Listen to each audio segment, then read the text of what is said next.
Bismillah, Assalamualaikum warahmatullahi wabarakatuh.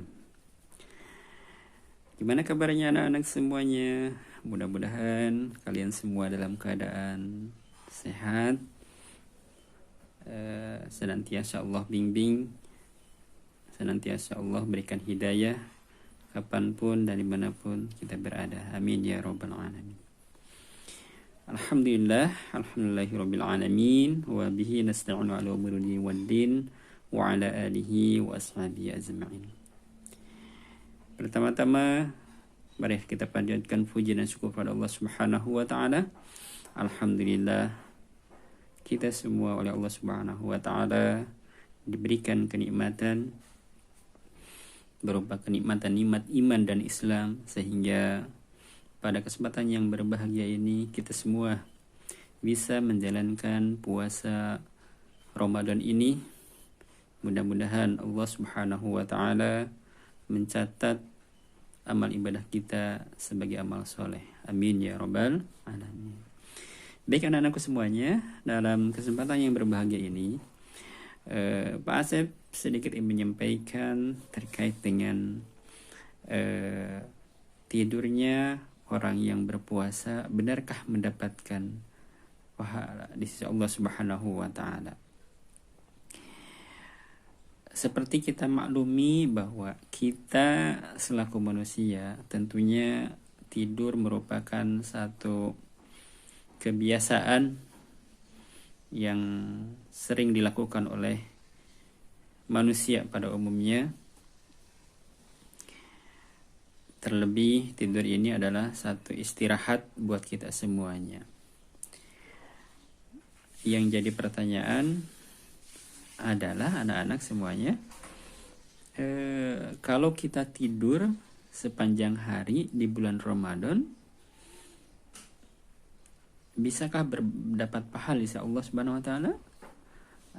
Kita akan coba sedikit ingin membacakan salah satu hadis yang berkaitan dengan hal ini. Dengarkan ya. Baik anak-anak sekalian, Pak Asep ingin menyampaikan hadis yang populer di tengah-tengah kita. Naumus sa'imi ibadah wa sumtuhu tasbih wa du'a'uhu mustajab wa amaluhu mudha'af.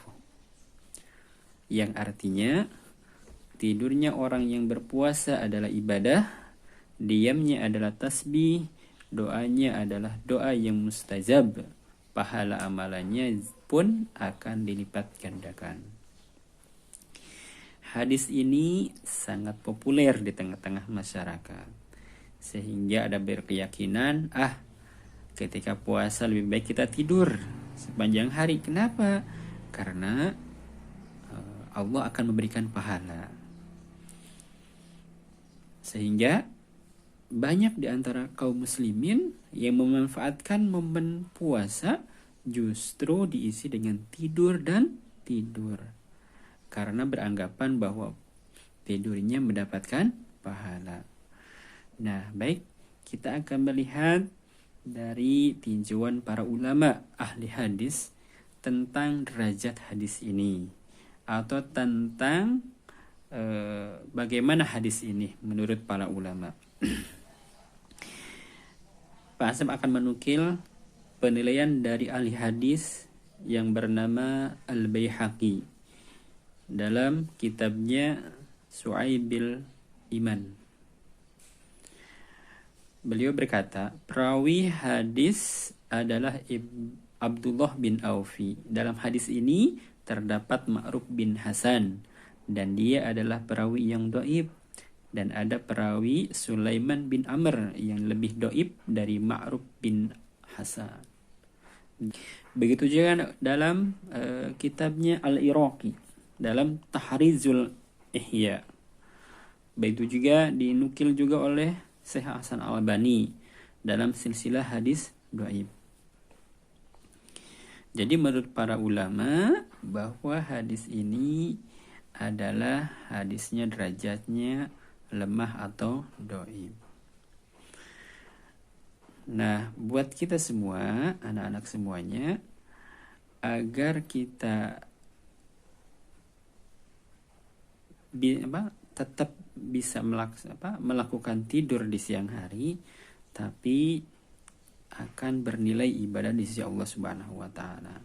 Sebagaimana yang sering dilakukan oleh Rasulullah. Beliau sering melaksanakan tidur menjelang duhur. Nah, ini adalah perbuatan yang disunnahkan. Sebagaimana Al-Imam An-Nawawi rahimahullah, beliau berkata di dalam Syarah Muslimnya, beliau berkata, sesungguhnya perbuatan muamalah jika yang dimaksud mengharap wajah Allah, maka dia akan berubah menjadi suatu ketaatan dan akan mendapatkan pahala di sisi Allah Subhanahu wa taala. Begitu oleh Ibnu Rajab. Nah, beliau juga pernah berkata bahwa perkara yang mubah seperti makan, minum, tidur itu akan bernilai pahala kalau diniatkan hanya mengharap wajah Allah Subhanahu wa taala. Contohnya, kalau kita mau tidur siang, ya silahkan tidur siang.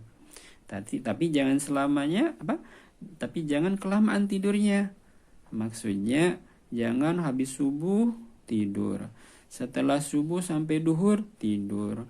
Habis duhur sampai asar tidur. Habis asar sampai menjelang maghrib baru bangun, kemudian buka. Nah, ini yang tidurnya akan sia-sia. Jadi tidur di sini boleh-boleh saja, niatkan karena ingin menguatkan ibadah di malam hari misalnya, baik itu tarawehnya, baca Qur'annya, dan lain-lain. Oleh karena itu, momen di bulan ini mari kita sama-sama di bulan Ramadan yang mulia ini justru kita manfaatkan dengan sebaik-baiknya, dari waktu ke waktu, hari ke hari, diisi dengan kebaikan dan kebaikan. Bisa membaca buku, membaca Al-Quran, melaksanakan sunnah-sunnah, kegiatan-kegiatan yang bermanfaat.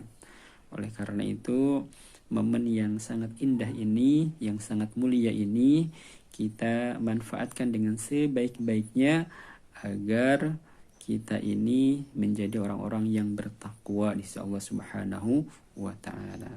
Puasa kita puasa yang berkualitas. Puasa kita puasa yang dicatat sebagai orang-orang yang akan melahirkan generasi yang bertakwa. Oleh karena itu, pada anak-anak semuanya, yuk kita sama-sama Ramadan ini kita manfaatkan dengan sebaik-baiknya agar tidak berlalu begitu saja, ya, sehingga kita semua bukan hanya mendapatkan derajat takwa di bulan Ramadan ini saja, tapi bisa mendapatkan derajat takwa 11 bulan yang akan datang. Terima kasih anak-anak. Mudah-mudahan semuanya kalian sehat-sehat semuanya. Hadanallahu wa ikum azmain. Assalamualaikum warahmatullahi wabarakatuh.